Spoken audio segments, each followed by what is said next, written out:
Hello everyone, GoldenNova here, and it's time for Patron Week, where I show my appreciation for those who go the extra mile by covering an archetype they voted on. Magnificent Mavens has, and I don't think this is controversial, massively shifted the metagame as we know it today. With ISHIZU's exchange of spirit cards running rampant, it's easy to forget that this set has, wait for it, other cards.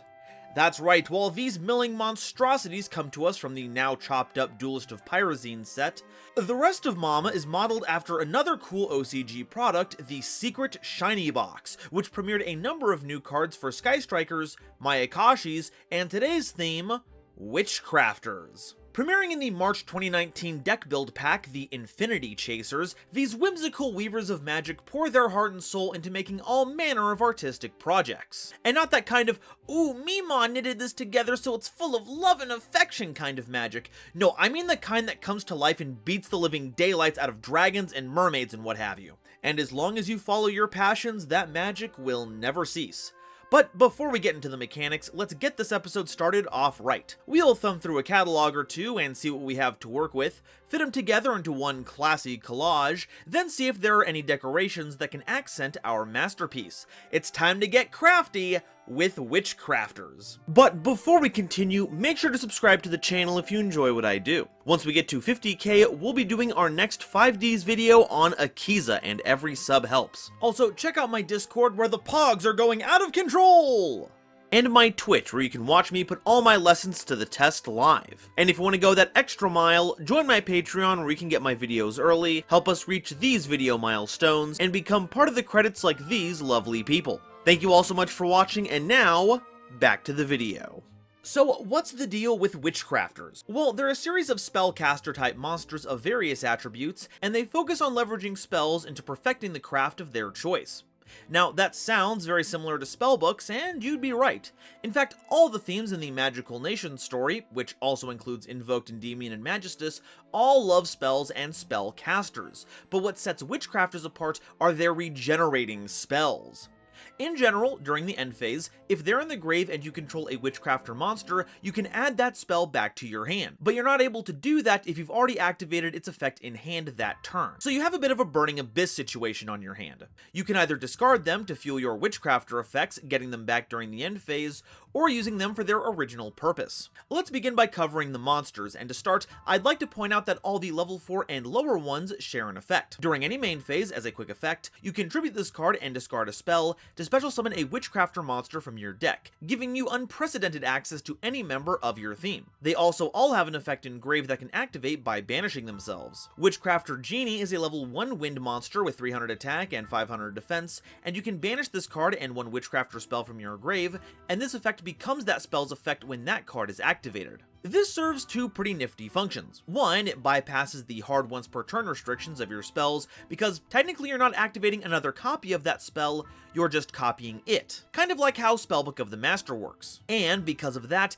it'll allow you to grab another copy of that spell from your grave if it's already there during the end phase, because once again, you didn't actually activate a card of that name. Genie is a great way to double down on certain effects or cheat the system entirely, and because of this, makes the best use of its special summoning effect. Want to use a spell, but also discard it for a summon? Well, Genie is here to say, ¿por qué no los dos? Witchcrafter Pottery is a level 2 earth monster with 0 attack and 2000 defense, and if you have no cards in hand, you can banish this card from your grave, you can target a Witchcrafter card in your grave and add it to your hand. The needing to empty your hand part isn't my favorite, because we've got quite a few that can get stuck in your hand pretty easily, but in a pinch, this can get you back into the game by recycling a clutch card, including a Monster Reborn effect to rebuild your field. Now say something nice about that pottery, look, they're all nervous! Witchcrafter Patori is a level 3 water monster with 1000 attack and 1500 defense, and you can banish this card from your grave to draw a card, then send a Witchcrafter card from your hand to the grave.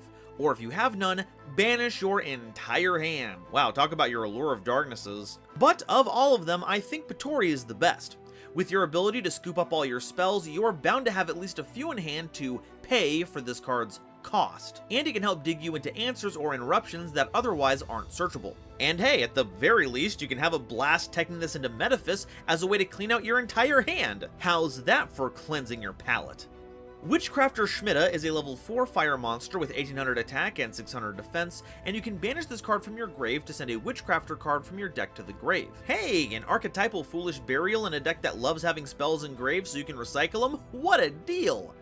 And unless your opponent pulls any funny business, you're usually getting Schmidta into the grave by using its summon effect, so whatever Witchcrafter you summon is going to be enough to recycle the spell you sent. Schmidta might burn out super quickly, but their ability to set up your future plays will certainly forge you a path to victory. Alright, time for our level 5s and ups, which means no more quick effect summoning on field and no in-grave banishing effects. Witchcrafter Adele is a level 5 light monster with 2000 attack and 2300 defense. As a quick effect, you can discard a spell card to special summon a Witchcrafter monster from your hand, except a copy of itself. And as a non-quick effect, you can tribute Adele to target any spellcaster in your grave, except a copy of itself again, and special summon it. This makes Adele a pretty big support card for the theme. It doesn't really do much by itself, but it does help you mobilize your other Witchcrafters, especially your higher leveled ones, and can trade themselves out for any spellcaster in your grave.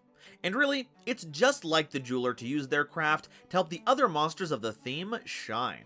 Witchcrafter Hane is a level 7 dark monster with 2400 attack and 1000 defense. Ooh, Monarch stats. While on the field, your opponent can't target other spellcaster monsters you control with card effects, so make sure you get 2 on field as soon as possible.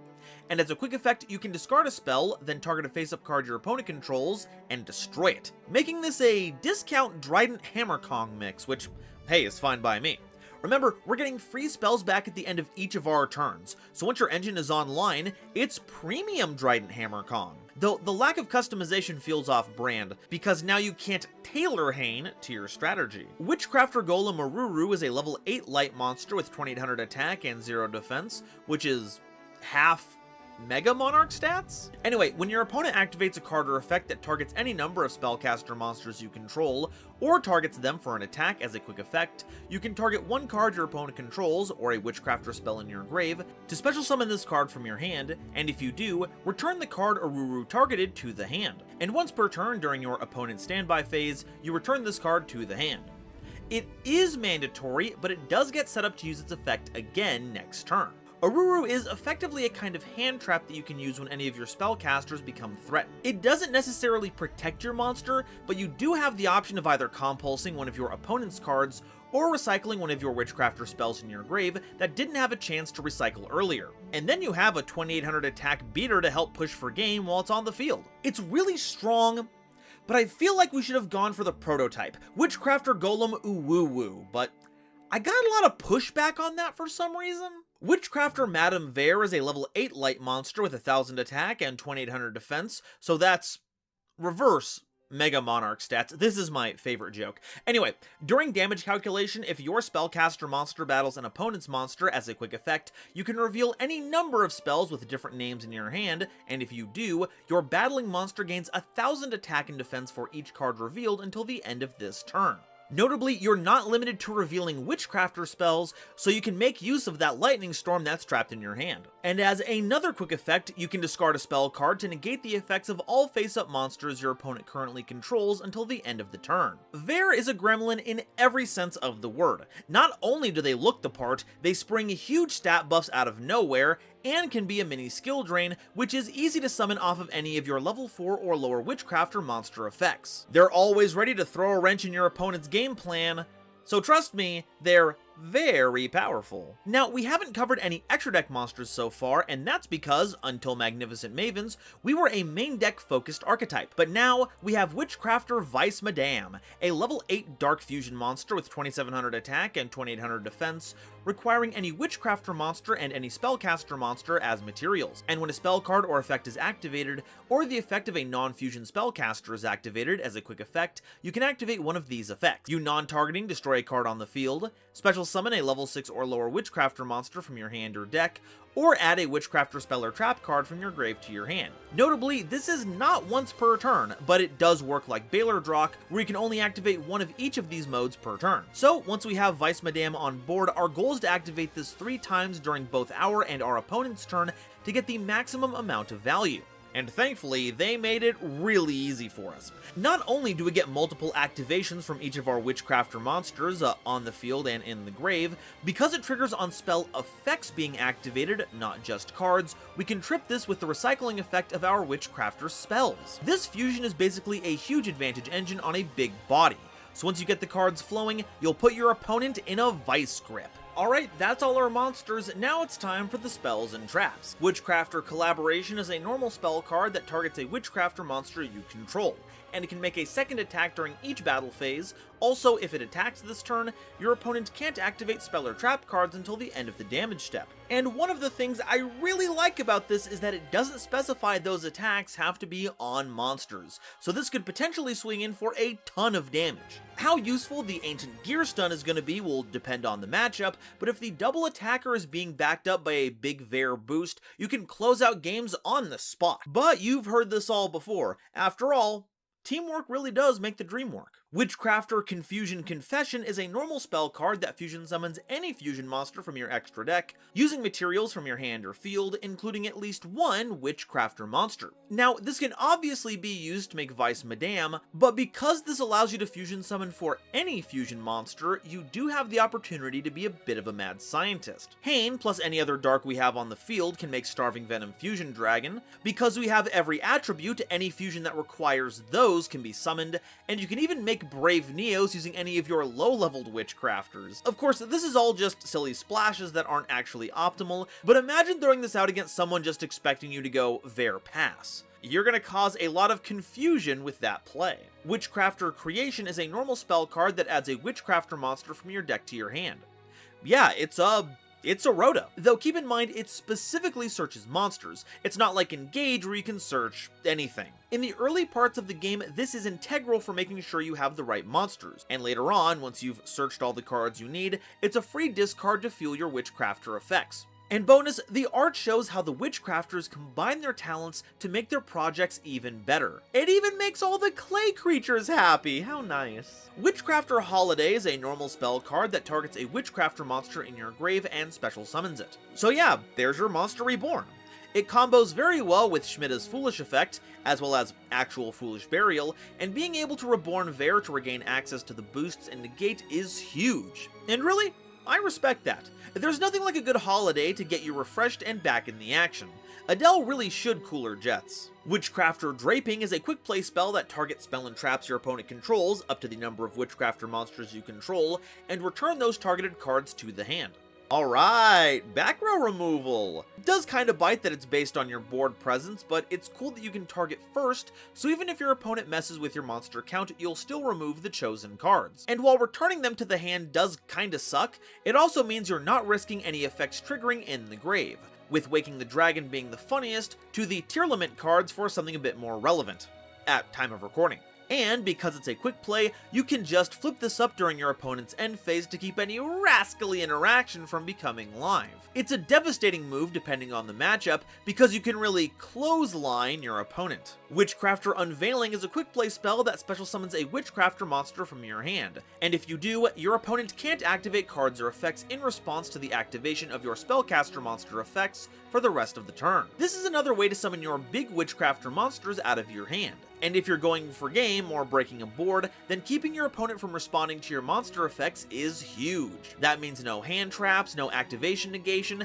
and they better be quick on the draw with those Veilers and Imperms. And because it's a quick play spell, you can spring this on your opponent during their turn to summon a free blocker, get quick removal with Hain, or even negate their entire board with Vare. Play it right, and unveiling this card could be your opponent's undoing. Witchcrafter Bystreet is a continuous spell card, and while it's on the field, the first time each Witchcrafter monster you control would be destroyed each turn, it is not. It's also got a couple of interesting twists that make it work kind of like our other spells. See, instead of going from the grave to your hand during your end phase if you control a Witchcrafter monster, it'll get placed face up in your spell and trap zone instead. And if a Witchcrafter monster you control would discard to activate an effect, you can send this card from the field to the grave instead. Now, Bystreet doesn't have any activated effects, so it can't conflict with the regenerating effect, but it does conflict with the ability to send itself from the field to the grave to fulfill a discard cost, which is kind of the opposite of how the normal and quick play spells work. But the trade-off is that you get destruction protection for your monsters, which is a pretty nice byproduct of design. Witchcrafter Scroll is a continuous spell, meaning it has the same regenerative properties as By Street, and once per turn when your spellcaster monster destroys a monster by battle, you can draw a card. Hey, card draw, that's nice. Though to be fair, getting a card draw via battle is one of the weakest ways to do so, especially because you need to have a setup with Vare to get enough attack to actually do that. But it's another regenerating Witchcrafter spell, so at the very least it's worth keeping around and not scrolling past. Witchcrafter Masterpiece is a normal trap card that can activate if you control a Witchcrafter monster.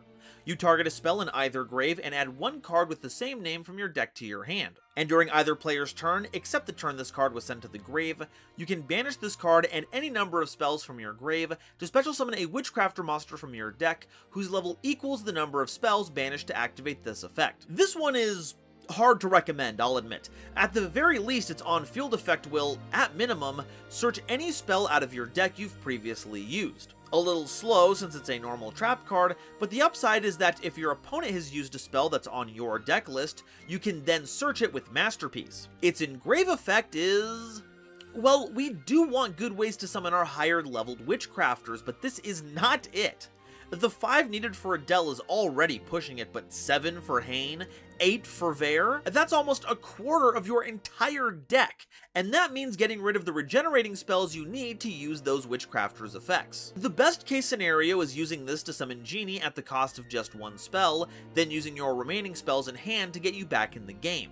But this is after being sent to the grave, and as it turns out, in the deck that likes discarding spell cards, we'd have to use Schmidt's effect to put this in the grave, and we have many other cards that we'd rather send to the grave with that effect.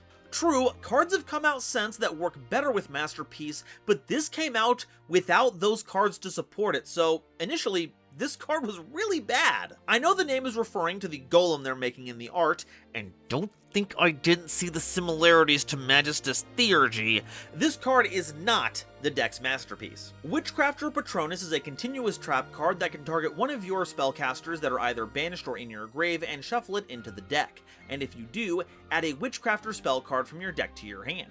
And if this card is in your grave, except the turn it was sent there, you can banish this card, then target any number of your banished Witchcrafter spells with different names and add them to your hand. Which, by far, keeps Masterpiece from being an absolute train wreck, turning its biggest downside into a blowout play. You can banish Masterpiece and a ton of spells to get a big Witchcrafter, then have Patronus scoop them all right back up. And its on-field effect isn't too bad either, recycling your banished Witchcrafters, usually your level 4 and lowers, while searching you a spell. And its continuous trap card nature means you can do this during either player's turn to rack up some big advantage. And that's the kind of support that you're giving when you're a patron.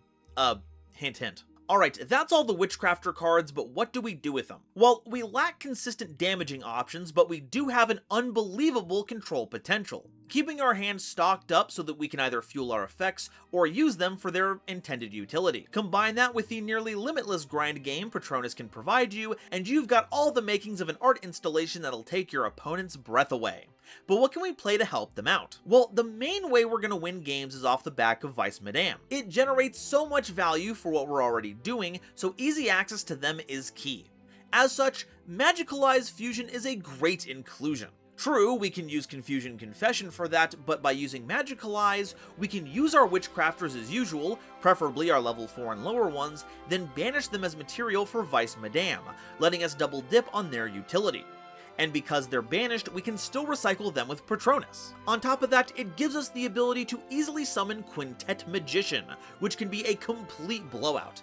You can even use hand traps like Effect Veiler and Droll and Lockbird as material, which I think is pretty neat. While using our Witchcrafter spells is the best way to pay cost for our monster effects, we can technically discard any spell card, so Metal Foe's Fusion should be a consideration. We'll want to run Foolish Burial Goods anyway to get more of our Witchcrafter spells into rotation. This just adds a free draw to the mix, as well as to any of our Witchcrafter effects, no matter the level. Speaking of draws, Magician Souls fits right in. It lets us send Vare and Hain directly to our grave so we can recover them with Holiday, and lets you ditch 2 of your spells and traps for draws. This not only includes our regenerating spells, but also Masterpiece and Patronus to get their grave effects online ASAP. And in the meantime, they make great material for the Dark Charmer Link monster. And you know what? Since we're the spell experts here, why let anyone else have them?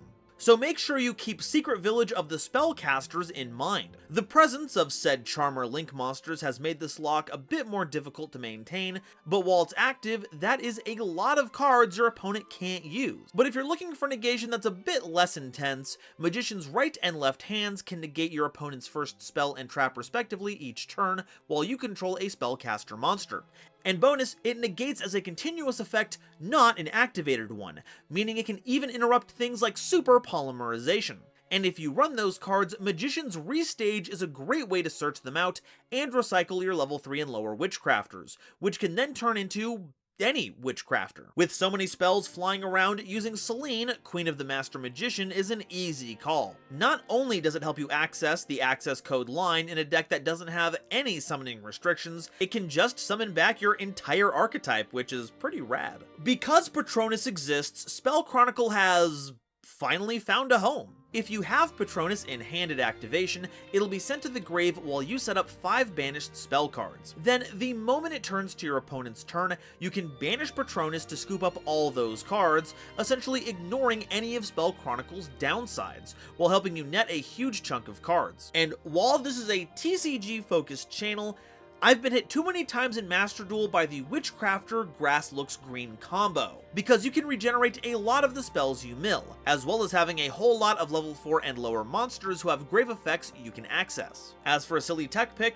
well, with all the hand advantage we get, you know we've got to mess around with Slifer the Sky Dragon, especially after all that hubbub with the revived Sky God card. So long as we can regenerate our spells, Slifer will keep a healthy chunk of attack, then our Witchcrafters can pitch those cards to our heart's content after the battle phase, before getting them back during the end phase to replenish Osiris's power. And that's all I have to say about Witchcrafters. Something about this deck feels like it's just 1 or 2 cards off from being a very rogue playable threat. Heck, even though we're a big spell deck, Hain keeps us from being totally shut down by anti-spell fragrance, which is a huge plus. Maybe enough Dark Magician support will arrive that has incidental spellcaster synergy to take Witchcrafters to the top of their field, and I can't wait to see what kinds of lists people brew when this cool control deck becomes a reality. They really will be a work of art. But now, I want to hear what you all have to say. Are Witchcrafters ready to set some trends, or do they still need to spend some time practicing their patterning? And if you've gotten this far, let me know which of the Witchcrafters you like the most. I think it's cool to see how unique each of them uses magic for a particular field of art. It's probably one of the most creative conceits of a theme that I've seen in a long while, and I'd love to see what y'all think too. And if you haven't already, please make sure to like this video and subscribe to show your support, ring that bell so you don't miss an episode, and share this video with someone you know who loves Yu-Gi-Oh! It really does a lot to help me out. Today's episode was brought to you by my lovely patrons, including this month's illustrious Quasar Commander Harry, the ominous benefactor, Nebula Navigator's 3rd Dynasty, Adam Zajdel, Avi Chali, Kane Senpai, Cameron Berg, Cozy Boat 275, Eric, Frankie, Genesis Yu-Gi-Oh!, Gloomba 331, Great Big Pillock, Ironic, John Manji, Julius Sneezer, Larakia, Mana Charge, Marluxia is a Girl, Meteornus, Michael Madsen, Mighty Action X, Muzuki Clark, Neo Trinity, Panther J, Rebel King Lucifer, Rem T. Bright, RJ the Jank Monarch, Ruxith Sarani, Sophie, apparently, The Fresh Prince of Conair, The Wizard Moose, True Neutral, Xander Wolfensberger and Zyrus, Cosmic Crusaders Ariel Kersey,